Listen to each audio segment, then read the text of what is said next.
going to respond to any comments from randos like Dr. Oz, who is woefully unqualified to be in whatever position he holds in the administration. He's a joke. These people are jokes.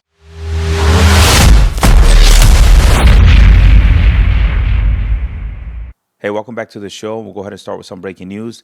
The Senate has finally advanced a bill to open the government. And that's great news for Americans who were really suffering during the shutdown. But not everybody is happy that the government is now opening. Now, I know as part of this resolution that the majority leader is going to say, well, Democrats can put together their own bill, and it'll come to the floor here in the Senate for a vote. As everybody here knows, that is a totally meaningless gesture. I mean, I voted no just because I'm so pissed off. I'm just frustrated that you're right, 40 days, and we gave them every chance to negotiate a moderate, doesn't have to put the whole thing back, and they wouldn't do it. And of course, there were other Democrats who were against opening the government and continuing to keep the American people suffering, like AOC being one of them. But listen to the reasoning behind why these senators decided to vote to open the government. There was no guarantee we would ever get to an ACA solution. Now we've got robust SNAP funding and a guaranteed vote, not a guaranteed outcome, but a guaranteed vote on ACA tax credits.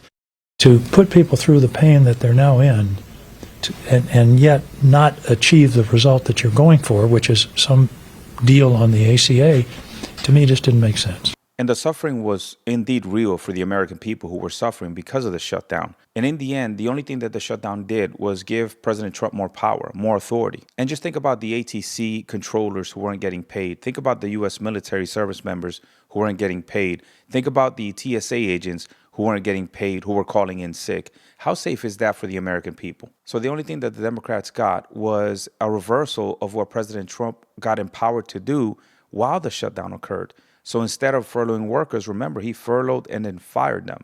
The only thing that this agreement did was reverse a lot of those actions. So we could have avoided the whole thing. And in the end, the Democrats never got anything with the ACA subsidies. You know, in one of the previous videos, I said that it wasn't worth for the American people to keep suffering and that the Republicans should have considered just extending it for a year. But in the end, they didn't even get that. Speaker Johnson didn't even commit to holding these talks in the future. So you're not committing to bringing up a bill that deals with the Obamacare subsidies before they expire? I'm not committing to it or not committing to it. What I'm saying is that we do a deliberative process. That's the way this always works, and we have to have time to do that, and we will in a bipartisan fashion. In other words, the Democrats didn't get anything. They didn't even get on paper an assurance, a guarantee that there would be a future vote on the ACA subsidies. So why did the American people have to suffer? And I don't think that suffering is going to stop anytime soon, especially for people who are currently stuck at airports. I know a lot of Americans are trying to blame the ATC workers, but look, Secretary Duffy made it very clear. For the young air traffic controllers who are just starting out, their pay is not that great. So I think there is some validity to the fact that some of them just couldn't get to work, couldn't afford to get to work, didn't have the daycare that they needed in order to leave their kids and go to work. During that same interview, Jake Tapper asked Speaker Johnson about the criticism from President Trump about the air traffic controllers. And he also asked them about giving them that $10,000 bonus. Listen to what Speaker Johnson had to say about that. President Trump today on Truth Social said that air traffic controllers should get back to work. He said he's going to recommend a $10,000 bonus for any controllers who took no time off. And he said, well, anyone who doesn't show up will be substantially docked. He then went on to say, quote, for those that did nothing but complain and took time off, even though everyone knew they would be paid in full shortly into the future, I am not happy with you, all cap. We have a lot of sympathy for the people who have, at great personal sacrifice, gone to the towers, gone to work, and done their job. The president wants to reward that, and that I appreciate that sentiment. It would take an act of Congress, I'm sure, to make that happen, but it's the right idea. I think the controllers should definitely be rewarded. I don't think people understand how stressful it is to work in a tower. ATC, being a controller is a very difficult job.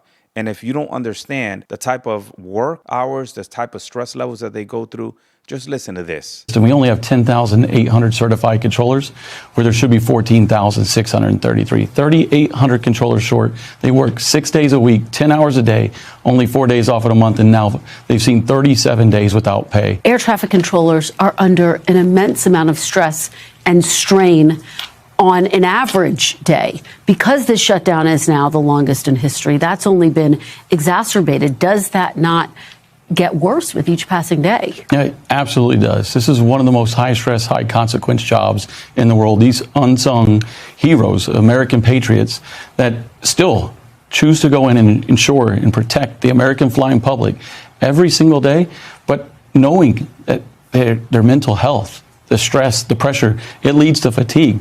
We have to be 100% of the time.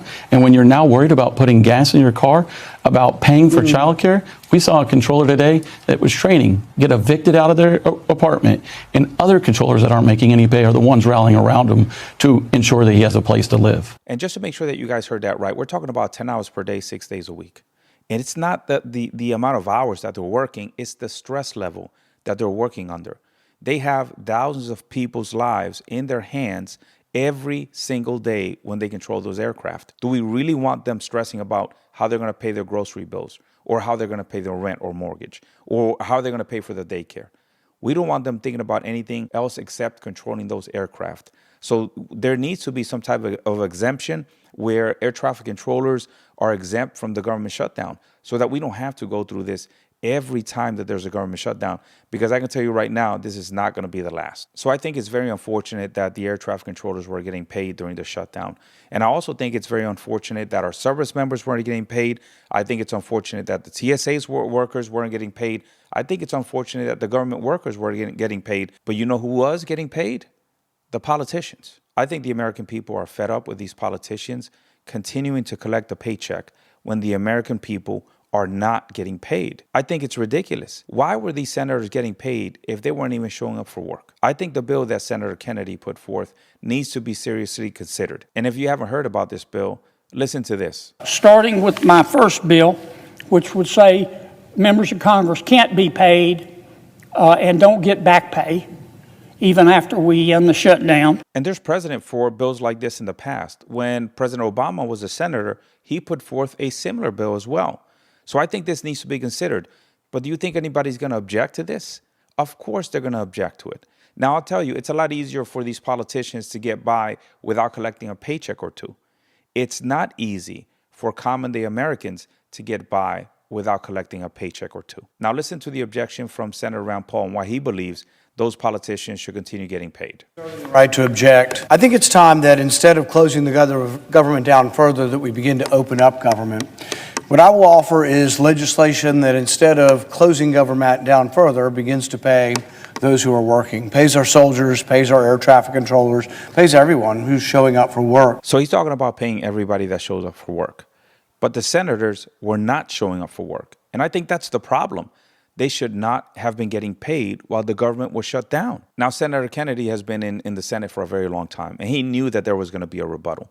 So he put forth a little bit of an easier proposal. So the first one said that they would not recoup any of the money that they lost during the shutdown.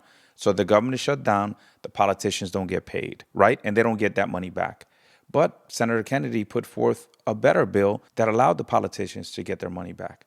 But that still wasn't good enough. Perhaps Senator Paul will find my second bill to be more palatable to him and his pocketbook. The Withhold Member Pay During Shutdowns Act would say, while we're in a shutdown and everyone else is not being paid, Congress would not be paid. But members of Congress, including Senator Paul, including me, including all members of Congress, would have the right to get the money back to be paid after they're out of the shutdown. In other words, the money would be escrowed, and they would get it once we came out of the shutdown. And of course, Senator Paul is going to object to that as well.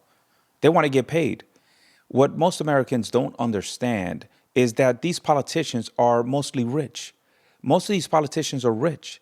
Remember, they have access to information when it comes to the stock market that we don't have access to. So how do you think they make all their money? This is how they make their money. So let's talk about the next topic of the day, which is President Trump signing an executive order that reduces the prices on these weight reduction injections that have become so popular. And let me tell you, I know a couple of people that have used these and have lost a significant amount of weight. Listen to President Trump making the announcement. Tonight, President Trump announcing a deal with drug makers Eli Lilly and Novo Nordisk aimed at lowering the cost of popular weight loss drugs Zepbound and Wegovy. This is tremendous savings. And also making this announcement about the federal government's role in making those drugs more accessible for patients who meet certain medical criteria. Medicare and Medicaid will finally cover the cost of these weight loss drugs for millions of patients suffering from obesity. Later next year, the White House says eligible Medicare recipients won't pay more than $50 a month for the drugs. And for Medicaid recipients whose states opt in, the cost to patients could be zero. I think this is great news for the American people, and I don't think people realize how big of a deal this actually is. If you want to know why, understand that 74% of American people who are 20 or older are either overweight or obese. We have to take a stand against obesity. It is a chronic disease that is tearing up the American people. If you take a look at where Americans are, when you compare our weight standards and our weight overall to other countries, it's not good. Listen to Secretary Kennedy talk about the problem of obesity here in the United States. Obesity is the number one driver of chronic disease. 50% of our adult population are obese or overweight, and it drives about 50% of healthcare costs in this country. Diabetes, cardiac diseases, we are going to see a decline because of this historic agreement. We're going to see a decline in costs, but also, more importantly, in the afflictions themselves. Now, I know Secretary Kennedy was talking about 50%, but that's not considering the whole population over 20 years old. If you talk about everybody that's 20 or older, we're talking about 74% of the American population being overweight, and that problem needs to be addressed. And when it pertains to our children and teens here in the United States, we're talking about 20% of them being overweight. So this is definitely a crisis that we need to address immediately. Now, if you want examples of people who have used this weight loss medication and to see if it works, just look at Serena Williams. She looks absolutely incredible. She looks incredible. And for those that are still skeptical and think, what's going to be the outcome? What are the American people going to gain from this?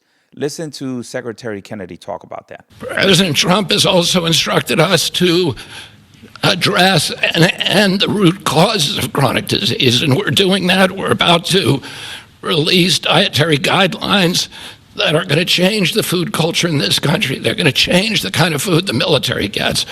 They're going to change the kind of food that our children get. We're releasing those in December. The Presidential Council for Physical Fitness is going to get more Americans into, particularly our children, into physical activity so that we can attack the root causes of this.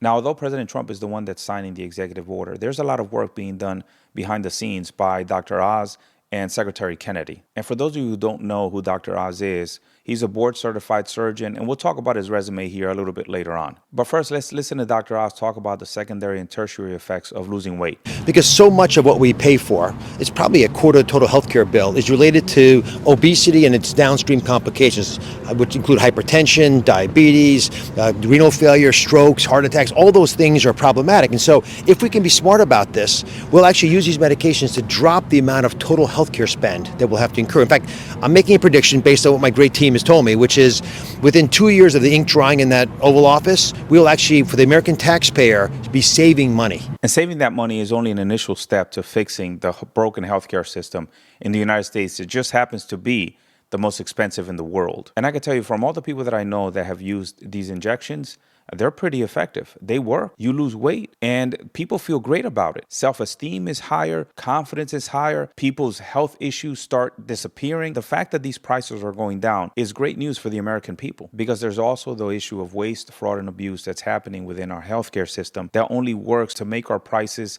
completely astronomical. And this is one of the other things that Dr. Oz is currently working on. And the Democrats are very skeptical. Listen to Hakeem Jeffries when he's asked about the fraud that exists in the healthcare system and how Dr. Oz is currently working to eliminate it. Third row. So Dr. Oz said that millions... Who? Dr. Oz. There are millions of phantom enrollees under the ACA. Is that being looked at as it possibly makes it so that people that are on the ACA are paying more, because inflating the numbers? That's like the most random way to start a question on a serious topic. Nobody who's serious in this country takes Dr. Oz seriously. No one. I'm not going to respond to any comments from randos like Dr. Oz, who is woefully unqualified to be in whatever position he holds in the administration. He's a joke. These people are jokes. So he calls Dr. Oz a joke and a rando and underqualified for the position that he's in. So let's take a quick look at his resume and see if he's qualified to be in the position that he's in for President Trump. So let's start with the fact that he went to Harvard, right, an Ivy League school, and he got a degree in biology. Right after that, he went to UPenn, who's another Ivy League school. Not only did he get his MD there, but he also got an MBA. So he understands both sides. He understands the medical part of healthcare as well as the administrative part of healthcare. And for those of you that are wondering, well, you know what, that's just education. What real world practice does he actually have? Well, while he was at New York Presbyterian Hospital, Dr. Oz was responsible for either performing or supervising over 5,000 cardiovascular procedures. You heard that right, 5,000. So if there's anybody that can talk to you about the secondary, tertiary effects of being obese when it comes to your heart or your overall health, I think Dr. Oz is pretty much qualified to do that. So I hope you guys enjoyed the discussion for the day. Hopefully you guys got some education out of it. And if you did, make sure you guys like, make sure you guys subscribe, turn on that notifications bell to make sure that you guys get the latest videos whenever I post them. Until next time, stay balanced.